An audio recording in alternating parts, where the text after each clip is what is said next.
സനോജ് കൂടി തുടരുന്നത് നമുക്കപ്പം സനോജ്, ഇപ്പം നമ്മൾ ഒരു രാഷ്ട്രീയ ഗോധയിൽ അതല്ലെങ്കിൽ ഒരു തിരഞ്ഞെടുപ്പ് ഗോധയിലൊക്കെ ഈ ജനങ്ങളെ ആകർഷിക്കാൻ ആദ്യം വേണ്ടുന്ന പ്രഖ്യാപനങ്ങളാണ്. ആ പ്രഖ്യാപനങ്ങൾ വളരെ മികച്ച രീതിയിൽ NDA സഖ്യം നടത്തിയിട്ടുണ്ട്. പ്രധാനമന്ത്രി നരേന്ദ്രമോദി ആകട്ടെ, അമിത്ഷാ ആകട്ടെ, രാജ്നാഥ് സിംഗ് ആകട്ടെ, JP നദ്ദ ആകട്ടെ, എല്ലാവരും ബീഹാറിലേക്ക് വരികയും അവർക്ക് വേണ്ട കാര്യങ്ങളൊക്കെ പ്രഖ്യാപിക്കുകയൊക്കെ ചെയ്തു. JDU അവരുടെ രീതിയിലും പ്രഖ്യാപനങ്ങളൊക്കെ നടത്തി. ഈ തിരഞ്ഞെടുപ്പിന് തൊട്ട് മുമ്പ് 10,000 രൂപ അടക്കം സ്ത്രീകളുടെ കൈകളിൽ വരികയും ചെയ്തു. പക്ഷേ ഈ RJDയുടെ കാര്യം വന്നാൽ RJD പ്രകടന പത്രികയൊക്കെ ഇറക്കി ഈ തേജസ്വി യാദവിന് വേണ്ട പിന്തുണയൊക്കെ കിട്ടുകയും ചെയ്തു. പക്ഷേ കോൺഗ്രസിന് രാഹുൽ ഗാന്ധി രാജ്യത്തിന്റെ പ്രതിപക്ഷ നേതാവാണ്.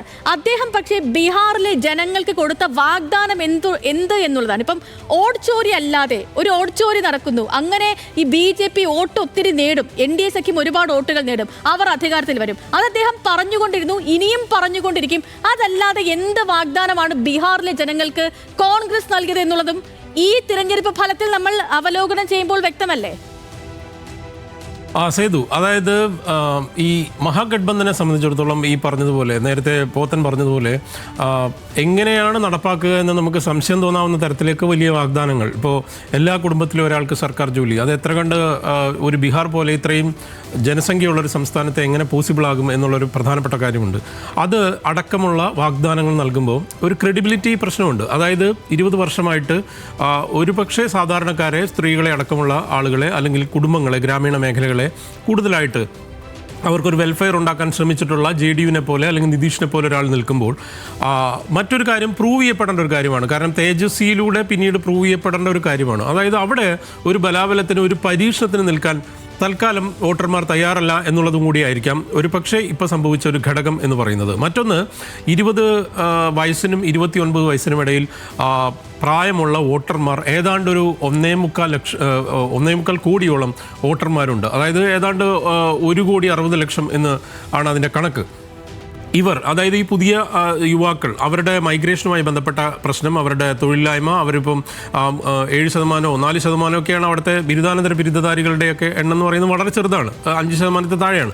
ഈ ഒരു അവസ്ഥയിൽ നിൽക്കുന്ന ഒരു സംസ്ഥാനത്തേക്ക് ഞങ്ങൾ ഒരു വികാസ് ബദലാവ്. ഇപ്പോൾ കോൺഗ്രസിന്റെ അവിടുത്തെ വലിയ പരാജയത്തിൽ അവിടുത്തെ ചുമതല ഉണ്ടായിരുന്ന അശോക് ഗെഹ്ലോട്ട്, മുതിർന്ന നേതാവ്, സംസാരിക്കും.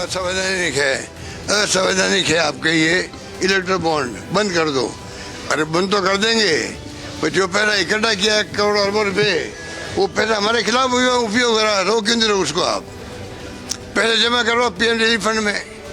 तो कहने के लिए कई बातें कहने को है. आज प्रथम दृष्टया ही कह सकते हैं कि 10-10 हज़ार रुपये महिलाओं को बटना, चुनाव आयोग का कोई रोक लगाना नहीं, पेंशन बढ़ती रही वहाँ पर और पैरा खूब धनबल का प्रयोग हुआ. ये मान सकते. एक काम आप करके आए थे, वो देरी से किया था. तेजस्वी को आप लगता है डिक्लेयर करते थे, तो ये भी अब देखिए वो बात तो समाप्त हो गई.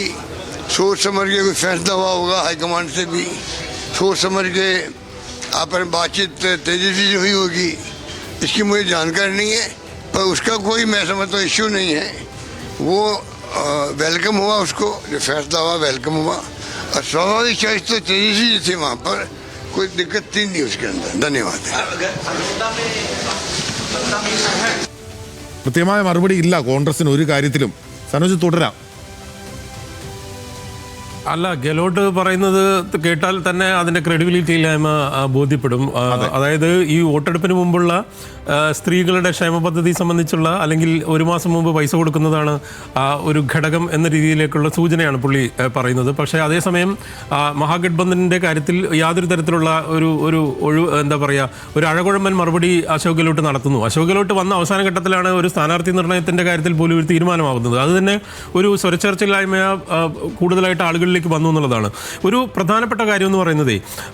പോത്തൻ, അതായത് ഇപ്പോൾ നിലവിലുള്ള ഈ ലീഡ് നില അനുസരിച്ച് 82% ആണ് സ്ട്രൈക്ക് റേറ്റ് BJPയെ സംബന്ധിച്ചിടത്തോളം. JDU തൊട്ട് താഴെ തന്നെയുണ്ട്.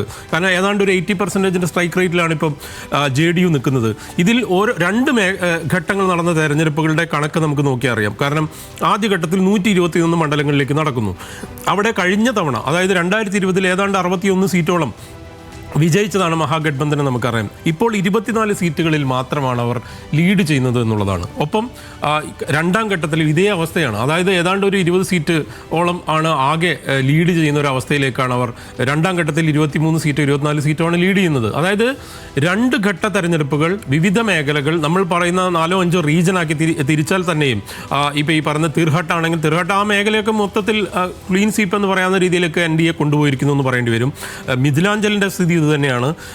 ഈ പറയുന്ന ഓരോ പ്രദേശങ്ങളിലും കൃത്യമായ മേധാവിത്വത്തിലേക്ക് NDAക്ക് പോകാൻ സാധിച്ചു എന്നുള്ള വളരെ പ്രധാനപ്പെട്ട ഒരു കാര്യമുണ്ട്. ഒപ്പം കോൺഗ്രസ് ഇപ്പോൾ ഏതാണ്ട് CPIM-ലും കോൺഗ്രസും ഒരേ സീറ്റ് നിലയിലാണ് ഇപ്പോൾ ലീഡ് ചെയ്തുകൊണ്ടിരിക്കുന്നത്, 6-7.